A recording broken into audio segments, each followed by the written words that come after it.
Hey guys, welcome back to the Wicket Watchers. I'm Ollie Bloomfield, your main co-host, and England, is so bad. I love Zach Crawley. I love him. Oh, I want to go American. Jamie Overton. I hate the guy. He bowls like he bowls really bad. I hate Mohammed Siraj as well. He's he thinks he's coming in here like the big man, and it's just not fun. It really isn't. And Saraan, you are the worst co-host I have ever seen in my life.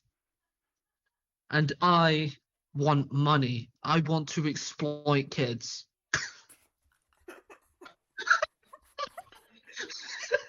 Oh my! Oh.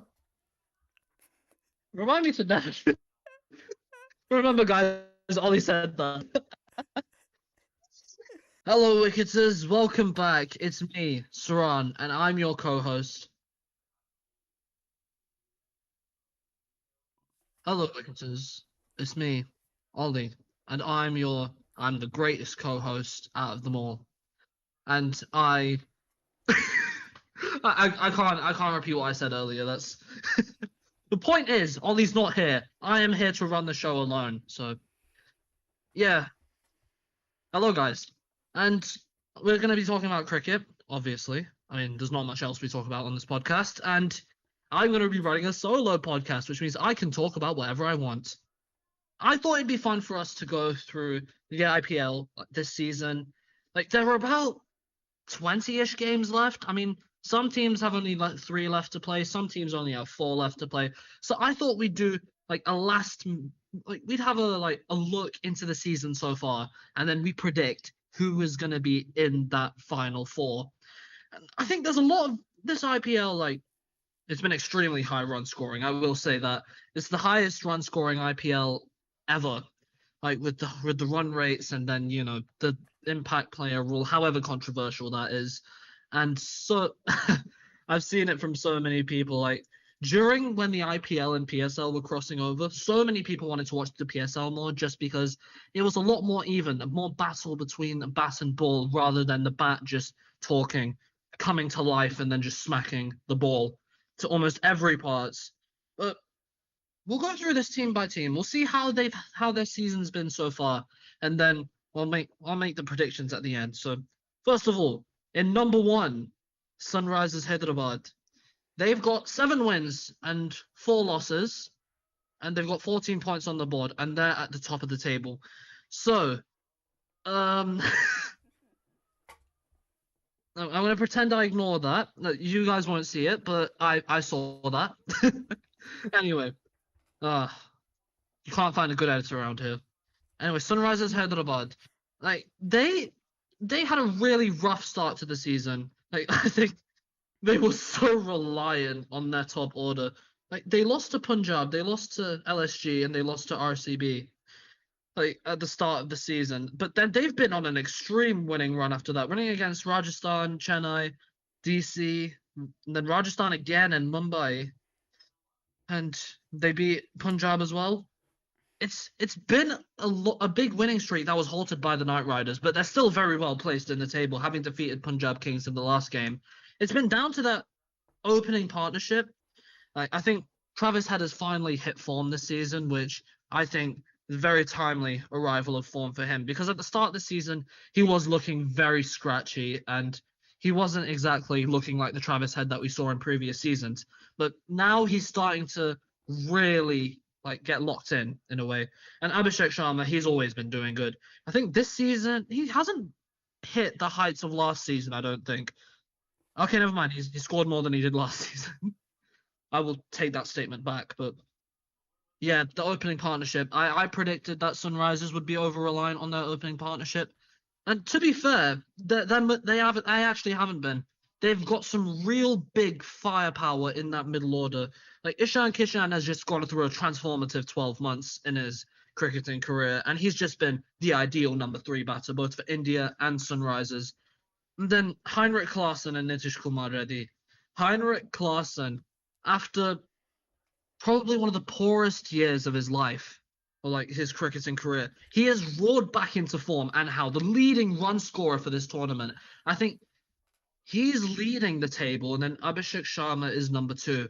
And it's just been incredible execution of power hitting. Like we all know he's been an incredible six hitter, like especially against spin, but he's also shown that more authority against pace. And I think you can see that through the chases that they've chased down, and then also when he's had to save the team, like when he's had to save the team, like when the top order don't score runs. I mean, it's very rare that it happens, but he's scored runs nevertheless. And Nitish Kumar Reddy, he has been one of the best all rounders this season. He's really bowling out that 140 kilometers per hour. That's kind of what he was brought into that India team to try and do. He was almost like there as a Hardik Pandya, like secondary, a second version of him. I know it's hard to have a second version of him, but that's where he was brought in. And now I think I can see him getting into that role, especially when they tried trialing Venkatesh Iyer and then that experiment failed, along with his sustained loss of IPL form. And he's really come to his own in these last few IPL games where he started bowling more, and then Sunrisers can actually rely on him as a fifth or a sixth bowling option to bowl a couple overs, especially in that power play as well.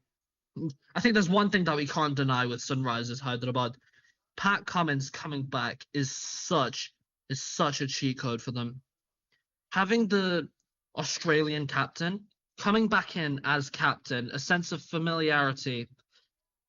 He picked up 2 wickets against the Punjab Kings, and I think that his dismissal of Priyansh Arya is the reason why Pat Cummins has been so influential. The experience he has in setting fields and the experience he has bowling to some of the best batters in the world really helped him. He's just such a tactical analyst of the game even, and I just think him coming in has really kind of sparked this evolution. Like for the Sunrisers Hyderabad, they're not just a team that throw the kitchen sink at everything anymore. It's more controlled aggression, and their bowling attack. Eshan Malinga has come back really well. Like he had a poor start to the season, but now he's their leading wicket taker, which you'd find crazy after the start he had to the season, where he was taken to the cleaners in almost every game. But he's looked like one of their best bowlers, especially when the experience of Harshal Patel and Jada Unadkat failed. Like he has come in really well, along with 2 other newbies, Saqib Hussain and Prafael Hinge. And I know Hinge in his first game got 3 wickets, or 4 wickets, sorry, but then he waned afterwards. Saqib Hussain has kept going, and he's kept a sustained run in this IPL team for Sunrisers.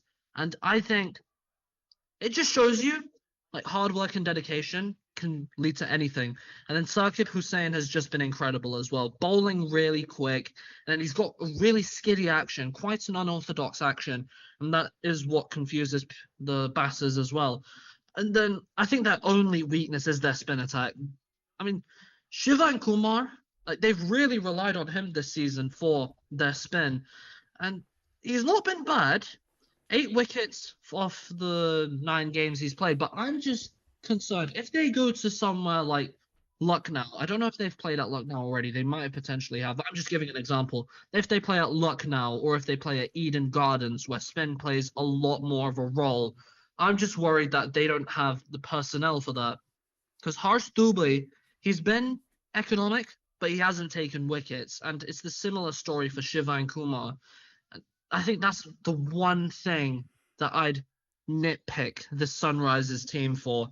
Like they've got wicket takers in the form of pacers, young, fast pacers who can go like after that 140 kilometers per hour, and they've got the experience of Pat Cummins. I just don't see a genuine spinner in this bowling lineup. I think they haven't bowled Abhishek Sharma as much yet, which is a surprise as well, because Abhishek Sharma can bowl some spin, and it has been useful in the past. But I'd be interested to see how they'd really counter a situation where, like, KKR's game today, for example, spin played such a massive role. So I'd really be interested to see how they adapt to that. Like, if it's a spinning surface, like, how would they use their spinners wisely? Because they don't have a superstar name in terms of their spin options. So, very interesting thing to think about there. And aside from that, I think I've waffled on enough about Sunrisers Hyderabad. I've talked about them for quite a while. So, and then, as I've said, I will go through who I think will finish at the top of the table at the end of the season, at the end of the video. But that Sunrisers done. I think. Do I see them still staying in first? Is my answer. And Punjab Kings, they are the team next. The team that started this tournament looking unbeaten, but suddenly 3 losses in a row. What do you guys make of it? I think what I make of it is, yeah, it highlighted some of the weaknesses that I think we predicted some of the weaknesses. I'm not too sure about that. You have to fact check me on that. But this highlights some of their genuine weaknesses. And I know they papered over the cracks a little bit with that 6-match unbeaten run. I don't know whether winning those 6 matches, like, and then losing some steam will cause anything dramatic to happen. Like, whether there will be a shift in personnel. I mean, there has been, like, I think the biggest thing is they're really reliant on their opening partnership, similar to Sunrisers Hyderabad. But then instead of having big names in that middle order, they've got Cooper Connolly, Shreyas Iyer, Marcus Stoinis, and Shurian Shedge. Marcus Stoinis has not had the best IPL season. I mean, he did score 62 off 22 deliveries, and he did have a really good knock against, I think, the Sunrisers. But I'm still of the opinion that he hasn't had the best IPL, and I think this comes as a byproduct of the middle order not facing enough runs. They're suddenly under more pressure. Like, teams are starting to figure out Priyansh Arya and Prabh Simran Singh. Priyansh Arya, he's really been struggling with the ball that goes across him. Think back to that dismissal against Pat Cummins. Like, the way that he was trying to hit everything towards the leg side. Instead of aiming it up and over third man, instead he tried slogging that short ball, and then it ended up going high into the night sky. Then it was a similar. I don't think there's as much of an issue with Prabh Simran Singh. Like, I really don't think there's much of an issue with him. I think it's more been down to execution of certain shots and certain deliveries. That's the only thing I can think of for him. But I think it really highlights quite a brittle middle order. I know Shreyas Iyer has been in good form, but the last few games he's not been looking good. And I think the biggest thing that I have to ask this Punjab Kings lineup, or the captain, why they don't trust Yuzvendra Chahal enough. Because in that loss, in the 2 losses, the loss against Gujarat Titans, Chahal only bowled 1 over. And then in the loss against the Rajasthan Royals, Chahal bowled his overs towards the end, later than he probably should have been. And I just think that Shreyas Iyer really looks through matchups way too much. I mean, there is a sense of matchups in cricket, but I think that, especially in that loss against DC, he should have bowled Chahal more. Like, he is their strike bowler. And then their impact player as well. I think it's just that bowling in general. Arshdeep Singh has had a torrid tournament so far. Like, he's not been picking up those early wickets that he's so used to getting. And then that overseas pacer. Back to Arshdeep Singh really quick. He's only got 11 wickets in the 10 games he's played compared to last season, which was his best ever season, 21 wickets off of 11 games. So I think it really highlights, like, they're targeting him more. And I think this really happened towards the end of the T20 World Cup as well, where Arshdeep Singh was getting hit. He was getting smacked. So it's really down to, I think, not bowling discipline, but kind of like the mindset. Because he's had a couple good games, but he's mixed it in with really bad ones, poor ones. It's inconsistent. And I think Punjab Kings are just waning off at the wrong time. And this is why, in the tournament, when you lose a couple games at the start, you'd prefer that over having a sustained run of form and then losing steam towards the end. And I could talk about this bowling lineup all day. Their overseas paces have been horrendous. Lockie Ferguson has not looked locked in at all. And then he hasn't looked Like, he hasn't looked like he's been bowling in the way that he used to have been. Like, I remember for Kolkata Knight Riders, I think it was in 2021, he was bowling really well for them. And that other overseas pacer, Marco Jansen, he's not been hitting the same form either, not even with the bat. Even though he had a good T20 World Cup with South Africa. So some of these overseas players are losing form at the wrong time, or they came in with no form. I was really confused why they dropped Xavier Bartlett. I know he did have a poor few games, especially in the last few, like when he was replaced by Xavier Bartlett, where he was replaced by Lockie Ferguson, sorry. But in that truncated game against Kolkata Knight Riders, he bowled sublimely, really well. And I think they were just a bit hasty to drop him. I know that they've got Ferguson sitting on the bench, a proven international quality fast bowler, but then if I think like they were up against Rajasthan Royals feed off of that kind of pace, and he did get taken to the cleaners. It was a close loss, but I think that death bowling is also something to factor in as well. They weren't landing as many as they should have been, the Yorkers, and then the plans were all over the place. And that impact player as well, I briefly mentioned this earlier, Vaishak has not been good. He has been really poor as the pace impact player. And then Harpreet Brar has not played enough games. He's been really good for the Punjab Kings. He had a sustained run for them like a couple of years back. I know last year was his best ever IPL, 10 wickets off of 8 games, and then he's played all the games before that. And he's only made his first appearance this season. That's really confused me because he's been such a good performer. I think that's what really triggers me with this impact player rule. Like it's just not helping because players like Harpreet Brar were getting consistent chances without the impact player affecting the overall dynamic of the team. And I think that's it for Punjab Kings. I've talked a lot about that as well. You can tell I love talking about cricket. So next up, the defending champions, Royal Challengers Bengaluru, only separated by 1 point from the second position due to Punjab having that game rained out. So they're on odd numbers, which can be a benefit because it means you don't have to factor in net run rate.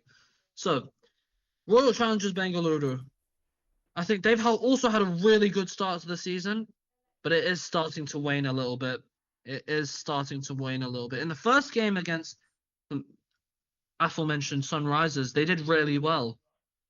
And the only losses they've had are to Delhi Capitals and Gujarat Titans and LSG, which if you lose to Lucknow Super Giants, then honestly, what are you doing?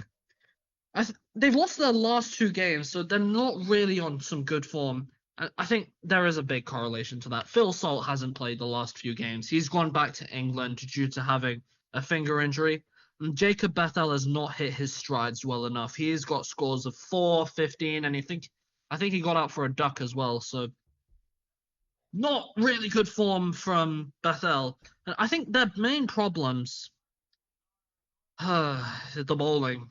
It's the bowling again. I think Bhuvaneshwar Kumar has been the top wicket taker this tournament. That is fine. I don't want to look too deep into these 2 losses, but then there's obviously a correlation because they've lost. I can't say that there's been like a real disadvantage because they lost one of their games by like defending a total where they got bowled out by Gujarat Titans, and they lost another game through DLS, just losing out by 9 runs, which they eventually got really close to. But I think the weakest part about this side is that not having Phil Salt there. Like, first of all, you don't have anyone that can field as well as Phil Salt can. He's the best fielder in the side. And Jacob Bethel hasn't hit his strides, as I mentioned earlier. Virat Kohli, the man still got it. He has still got it. 379 runs from the 10 matches so far. Just utterly sublime. Literally, quite literally a free cricketer. He's that good. He is that good. But he hasn't crossed over 30 in the last 3 games. He had an 81 versus the Gujarat Titans, and he hasn't crossed 30 in his last game. He got out to an absolute Jaffa from Prince Yadav. But I don't think there's too much to look into there. What I can say about RCB is the evolution of Devdutt Padikkal. Wow. Wow. I know he hasn't scored many runs, but it's just the way that he's been scoring them that I find really interesting. He's had 316 runs so far of the 10 matches. And I just think there's been a real mindset change.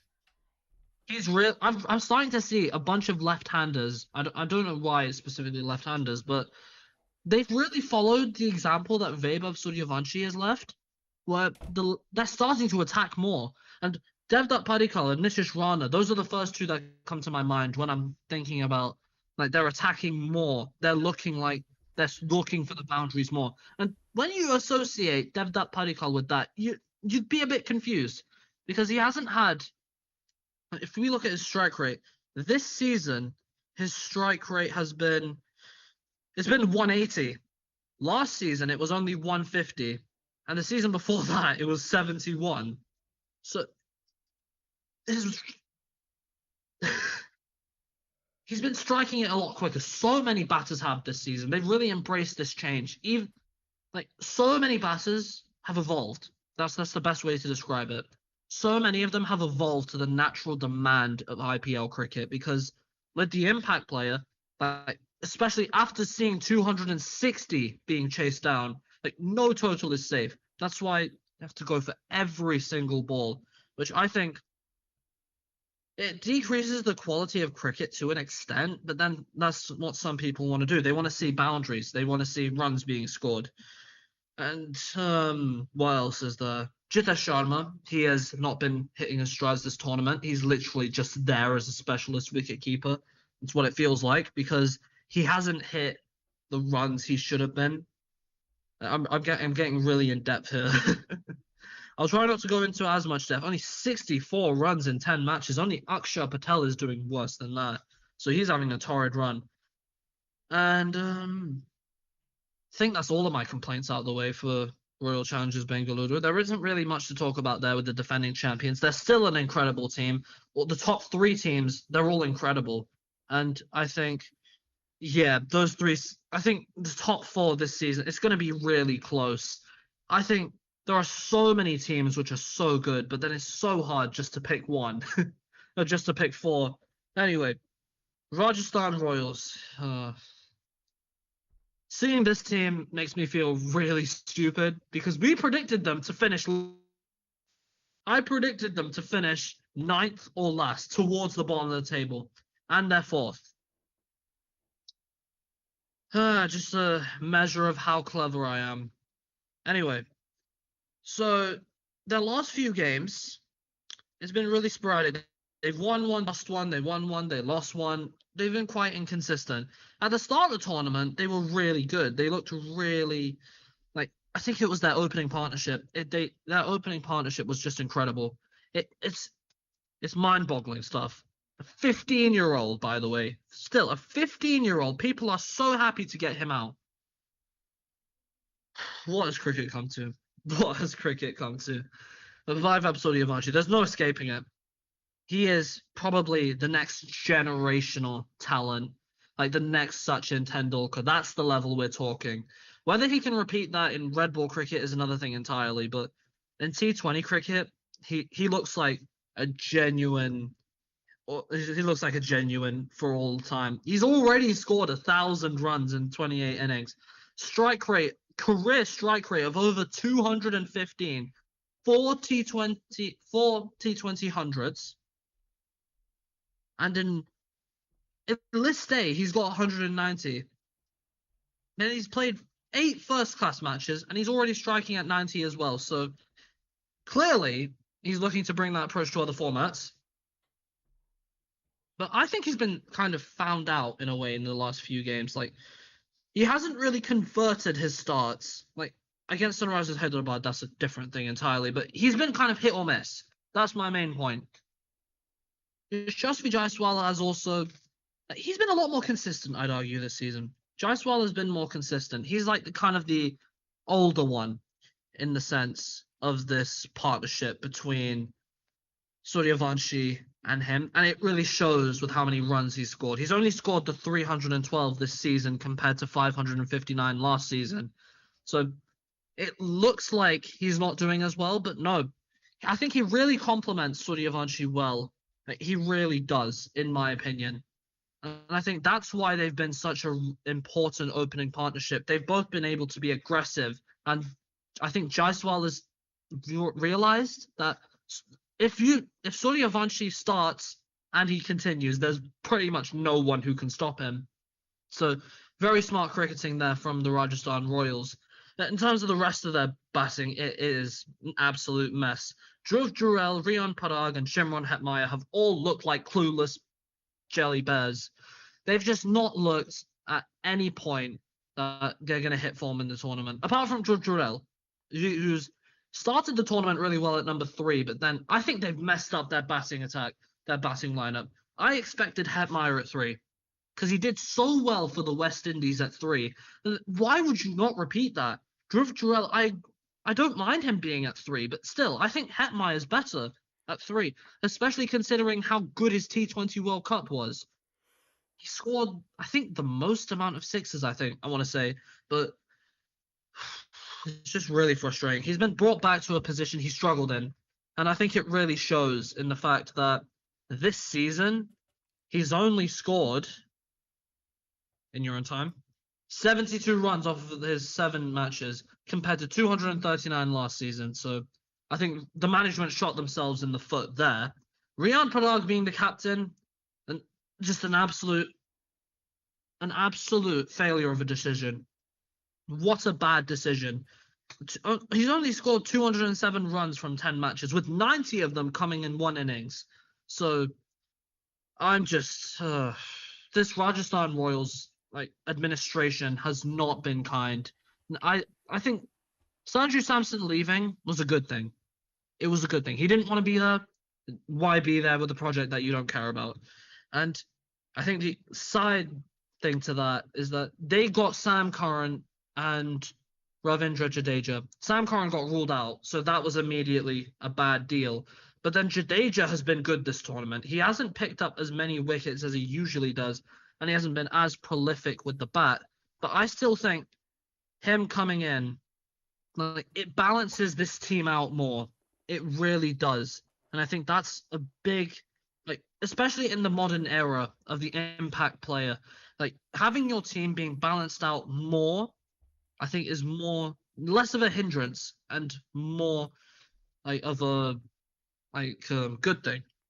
And Jofra Archer has been bowling the best he has ever been for a while. And I think the bowling attack deserves some credit as well. I didn't think Nandre Berger would be that special, but no, he's actually performed quite admirably, being an indispensable part of the bowling lineup for the Rajasthan Royals already. And I know the wickets column doesn't say much, but the way he's managed to work in tandem with Jofra Archer has been incredible. Really good. And then Ravi Bishnoi, he had a good start to the season, but in the last few games, it's not been looking very good. But then again, I blame that on the management themselves because they dropped him after one bad performance, and I think that really hit his confidence. And they got, I think it was Yash Raj. I can't remember his last name, but Yash Raj. And yes, he bowled well. He was economical in that game against the Titans, I'm pretty sure off the top of my head. But I still think that dropping Bishnoi was a mistake, and that really hit his confidence hard. And I've always been critical of the Rajasthan Royals management. And then with all the disciplinary issues, Riyan Parag vaping. What? That's my immediate reaction when I heard that. As a captain, if you're doing that, what kind of an example are you setting for your team? You're 24 years old. You're one of the younger captains in the IPL. To set a standard like that is really poor, in my opinion. I think Kumar Sangakkara has to take responsibility for that in some capacity. But other than the disciplinary issues, I think Rajasthan Royals, again, they look really well placed. This is what I mean. It's going to be so hard to talk about who I think is going to be in the top 4 because apart from Sunrisers, all the others, there's a big log jam in the middle of that table. So it will really, really depend. But anyway, Gujarat Titans themselves are next. And I think this is like kind of like the ye olde team, like kind of like the team that refuses to change like drastically in a way, because there are not many 200s that they've had in their games so far. I think they've only had one, two, three, yeah, 3 games where they scored 200 or more. And I think part of that is down to how good their bowling is. That makes a big part of it. Mohammad Siraj, he's had a poor start to the season, but now he's starting to hit his strides. And I think at the start of the season, quite a few of their bowlers were in a rut of form. They weren't in as good form as they should have been. But then later on, as the season has progressed, they've looked better and better. Kagiso Rabada's had the best season he's had in over 5 years. 16 wickets from 10 matches. A far cry from the 2 that he took in 4 last year. And I think Jason Holder coming in is a big part of that as well. Jason Holder has not missed a beat coming in. He has not. I think he has replaced who did he replace again off the top of my head? I have to think about this.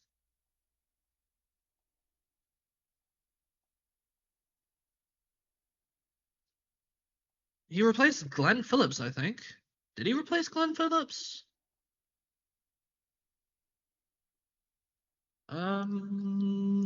Yeah, he did replace Glenn Phillips. And that was a good thing because Glenn Phillips wasn't bowling as much and he didn't really offer much with the bat. So, and then getting Jason Holder in, that was a masterstroke. He's been so good in the IPL so far, aside from that one catch, which shouldn't have been out, but it was out against RCB. But we move on. I think the biggest thing I can say about this is there are some players who have hit form and then some players who have just stayed in a rut. But then I think generally now the whole squad is coming back into form. It's looking like a team instead of the solo contributions they were getting at the start of the season. I know Rahul Tawatia hasn't hit his form yet. I'm kind of confused about his role in the attack. He's kind of like he's known as the Iceman, but he hasn't finished off many games. He's finished off the one, I think, but he hasn't had the magic moments that he's had at the Punjab Kings. And Shah Rukh Khan, I always question why he's in this. I always question it because he doesn't perform. He just doesn't. And I think people need to start realizing that. They need to start realizing that he's not performing. You need to drop him. Anyway, Gujarat I'm already talking about Gujarat Titans. Rashid Khan, he also hasn't had the best time of it either. I think his economy rate has gone down from last season, 8.27 compared to 9.34, but he's only taken 11 wickets. And I don't think he's had to bat much this season at all. He's only batted 4 times compared to the 8 he did last season. I think part of that is due to the top order just being that good. Sai Sudarshan, yeah, only 385 runs compared to his incredible 759 last season. But there's a real loss of form. And then the captain himself, Shubman Gill, he has hit back at the criticism and how. 378 runs from his 9 innings. Again, less compared to last year, but I think this was a point where he needed to prove himself because after being dropped in that India team, after being dropped out of the India team, should I say? Yeah, he's really proved his point. And what else? Do I have anything else? Washington Sundar. I've been talking a lot. I need to start keeping it more concise. Anyway, I think I'll just leave it there, just to save your ears. All right, next team. You can tell how poorly prepared I am for this. Chennai Super Kings, the Dad's Army. So, I think their season has threatened to be derailed. Like, their season has threatened to stagnate. I think like they've won 2 games on the bounce, but I'm sitting here thinking it's Sanju Samson or bust for them. That's pretty much the way that they have been playing, and it's pretty much the only way they know how. Because Sanju Samson has been the only one that's been performing in the batting sense. I know Kartik Sharma is probably the next best batter, but generally all of them have been poor in their batting form. And the impact player is another weird one. They don't they have a it's really confusing their impact player. But a couple bowlers I'm going to talk about really quickly. Akil Hussain, he's been really good this season. Really good for Chennai Super Kings. I don't think he's started playing off, but he's already got 7 wickets in the 5 games so far.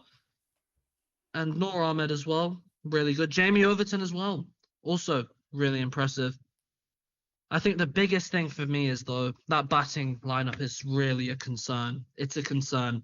They need to start fixing that middle order because you can't rely purely on Sanju Samson. I think, especially Shivam Dube, he's supposed to be there as that spin enforcer, but no, he's only scored 150 runs from the 9 games this season. He has not had much of a say in proceedings at all, and yeah, for this reason, I don't have a lot of faith in Chennai Super Kings because I think they've left it way too late to have a little bit of a resurgence. And yeah, look, I kept it consistent. I kept it concise. That's all I've got to say for Chennai. And my team, Kolkata Knight Riders. Ooh, this will be fun. I know this team better than all the rest, which is why I can keep it even more concise. I think the biggest they've been they're on a winning streak right now, and about time they were because the start of the season was not looking good. It was not looking good. The Spin Twins were out of form. Chakravarti and Narayan, they were not in as good form as they were in previous seasons. The batting was poor. It was abysmal. Finn Allen and Tim Seifert took turns more than they did in musical chairs. I think that analogy made sense, but it makes sense in my head. Anyway, and then Cameron Green has just refused to show up this entire tournament, except in the games that he has showed up. Kolkata Knight Riders have won, and he finally started bowling, which has given the Knight Riders like a sense of balance. And then bringing in Rothman Powell for Blessing Musrabani was a good move as well. I still have issue with that middle order though.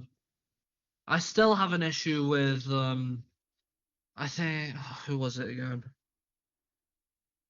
I think because Ajinkya Rahane's been going well, I think it's not a massive loss of form for him in the last few games. He got out really unfortunately today, but Finn Allen's century today really calmed my nerves down because I was expecting him to come into the season and absolutely tonking it every single ball, but no, he didn't.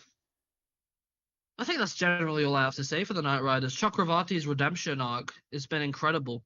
He's been bowling slower through the air, which is why he's getting more purchase off of slower surfaces. And then he's bowling quick when appropriate.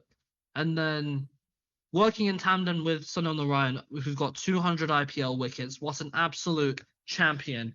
Aging like fine wine, if I do say so myself. But anyway, the next team, Delhi Capitals. Delhi Capitals, they look like a broken team. They look broken. They look far from the team that they were at the start of the tournament. They were in the top half of the table. KL Rahul kind of single-handedly carried them there, along with Samir Rizvi. I've got so many issues with this Delhi Capitals side. I think my biggest one is they tried to get Mitchell Stark in here. No complaints about that whatsoever. But why put him in the place of David Miller? Why? Pathum Nasaik has not had the best season so far. He scored a half century today, but I'm still surprised by the fact they don't have David Miller in that lineup, especially with how good he's been this season. I seriously don't get it. Stubbs hasn't been bad this season either, but I don't know what it is with the captains, but they've just been horrendously out of form. Akshar Patel, he has been you could argue he's been the worst player of the season so far. If there was an award for the worst player of the season, I think Akshar Patel would win it because he scored the least amount of runs for any batter who's batted for as long as he has. 11 innings and 44 runs is abysmal in the modern T20 era.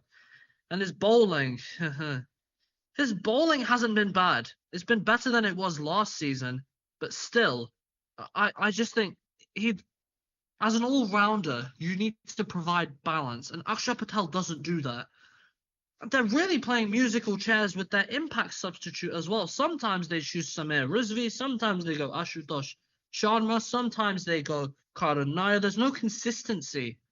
And I think Karan Nair going out the side was a good idea.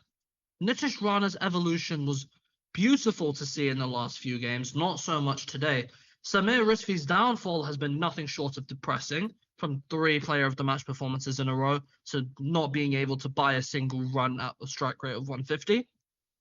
And I think their bowling as well, it's not been great. And their bowling plans have also been abysmal. Lungi Nagiri today bowled 2 overs for 7 runs. Why? Why not continue bowling him? Why go for Kuldeep Yadav, who has had an absolutely torrid tournament? None for 41 off 3 overs today for Kuldeep Yadav. And he's been in that form the whole tournament. I think Akshar Patel, they need to replace him as captain. For next season, he shouldn't be captain. And I think he needs to focus more on himself and his own gain of form, because I think this could potentially drop him out of that India side. We could see Washington Sundar coming in for him for India. But anyway, I don't have any hope in Delhi Capitals. Mumbai Indians, you want to talk about having no hope? That's what this side is. This is the most broken team of the tournament so far. And not in a... I have to think about that statement. But anyway, they didn't have Rohit Sharma for a few games because he was injured, I'm pretty sure.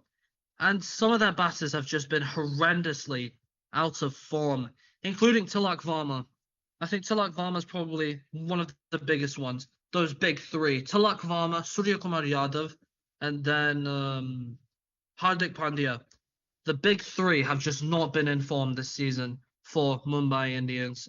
I don't really count Rohit Sharma in that because he doesn't play for India anymore. But when Rohit did come back for that match against LSG, he scored 84 or 44. He's looked so good. He hasn't missed a beat. The hitman has still got it. As for his teammates, though, they need to pick up the slack.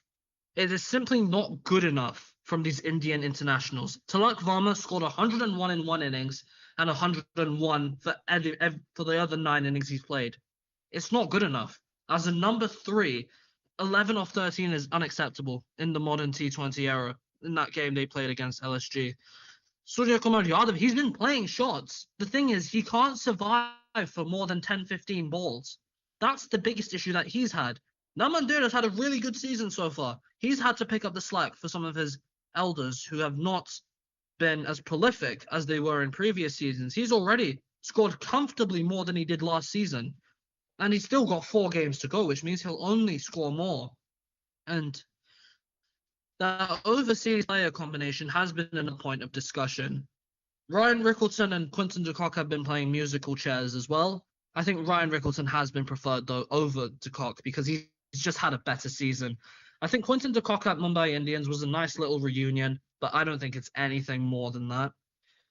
And Will Jacks has come into the tournament. He's looked good so far. He opened the batting in the game against... who was it against? It was Chennai. He opened the batting against Chennai, and I think he opened the batting against Delhi Capitals. Oh, no, Sunrisers.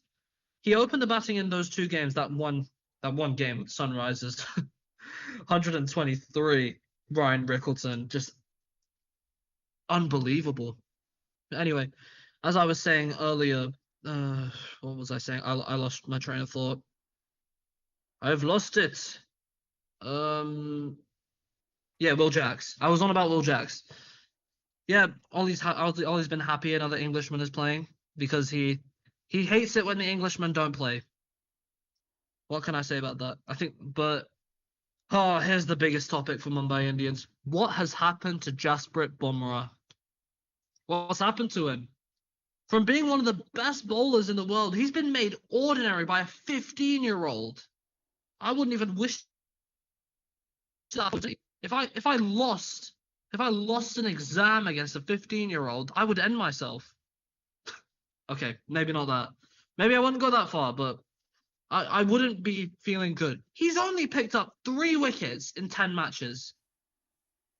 Bear in mind, this is Jasprit just bursting Bumrah. Indian international. He's been a stalwart for India for so long. And I don't know, he's just lost that. He's lost that magical touch this season. I couldn't tell you what caused it. I think Mumbai Indians need to drop him. They need to drop him and give him a rest. Because I think their season is finished. Mathematically they can still qualify, but I don't think they will manage it. So they need to give Bumrah a rest because he looks like such a tired man whenever he bowls. He has the weight of the world on him. The expectation he's created as a world-class operator. And then there was one. Lucknow Super Giants. Would I call this the worst team of the tournament? No. I think they're not the worst team of the tournament, and I'll tell you why. I think they've got everything there. They've got everything they need in order to be a champion side. It's just they've been too inconsistent. Mitchell Marsh, with their batting.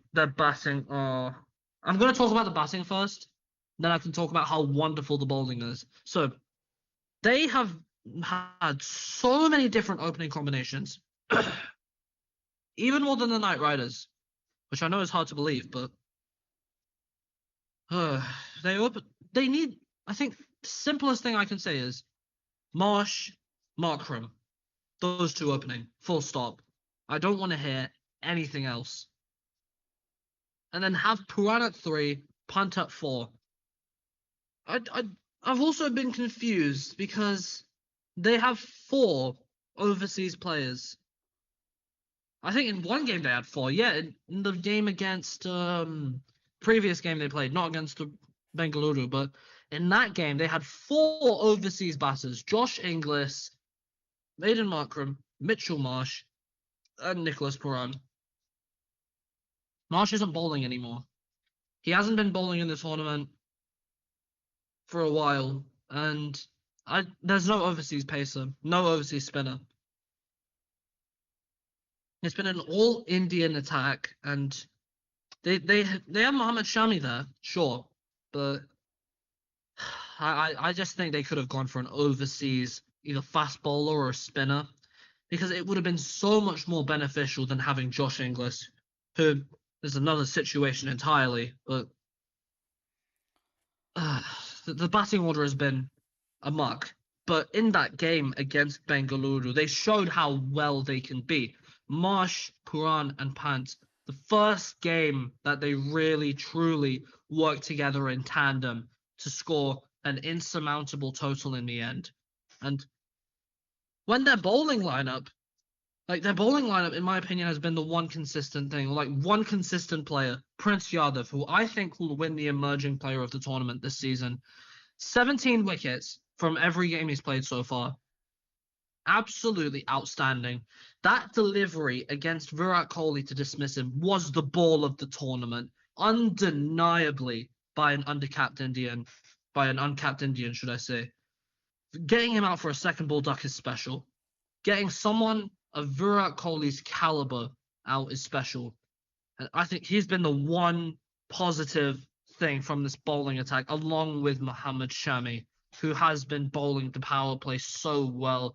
The best example was that game against Sunrisers Hyderabad, where they got them down to a really under par score, where they got them down so low in the first 10 overs and wiped the floor with them in the power play. But it doesn't paper over the cracks. Unlike the Punjab Kings, they're getting punished for not having an overseas spinner or a really high quality spinner. Digvesh Rathi has been found out this season. He has lost that element of mystery he had in the previous couple seasons, and he hasn't been looking good. Well, I think second season syndrome has hit him. 3 wickets off of 7 matches only. It has been very challenging for the young Indian. And Sharbat, and they've really been playing musical chairs again with their impact player. Mayank Yadav came in. There was lots of hope for him coming in. We were expecting 150 plus bowling, 145 plus. Instead, he's gone for none for 50 in his 4 overs. So I think there are problems aplenty for LSG. The auction strategy was baffling. The 11 was baffling. The decisions made were baffling. I think they're very deserving of that bottom position. I wouldn't call them the worst team in the tournament, but they're definitely down there. And we are done. IPL is finished. I know I waffled a lot there. Oh, I waffled way too long. If only we had a timer to tell. So that's the IPL all done for the day. Let's have a look what we have.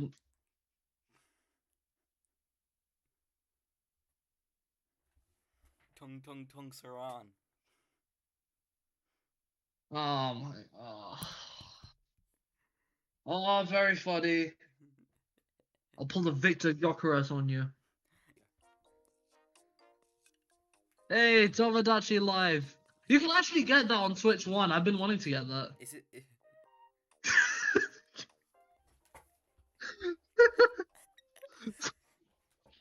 My illegal island. Yeah, guys, join my illegal island. I only have the demo, so I only have 3 people. It's a free demo. You've only got the demo. Yes. Do you not buy the whole thing? No, I just got the demo. So there you are. It's been a while. I'd almost forgotten what you look like. Oh no. I got you in a suit. Oh, that quote. I'm just never gonna deal. You know what? At least the suit's accurate. Did I do a good job? I don't like the glasses. The glasses are unsettling. Like, why are they so big? My glasses aren't that big. I think you give me more credit than I'm due with the facial hair. You'll have no idea who he is, but it's Billy Butcher from The Boys. Fair enough. And then you tell me you have Ollie on there. Tell me you have Ollie on there. One more person. I'm gonna remove his outfit first, so you can actually tell. Come on, let it be Ollie. Let it be Ollie. Ollie. Ollie. Ollie. Ollie. Dang it. You had me in there and you didn't have Ollie. How could you? Well, it's your illegal island, so. Who is it? Oh, I don't know. Triple T? What? Come on, you know who Triple T is. Do I?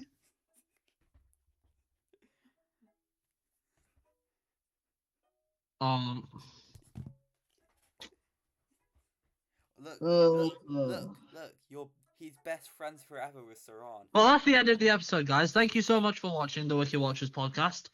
And make sure to like and subscribe so you never miss another podcast, and so that Ollie can return from his trip in the Bahamas. But yes, he's gone again. He's apparently staying on an island there, so make of that what you will.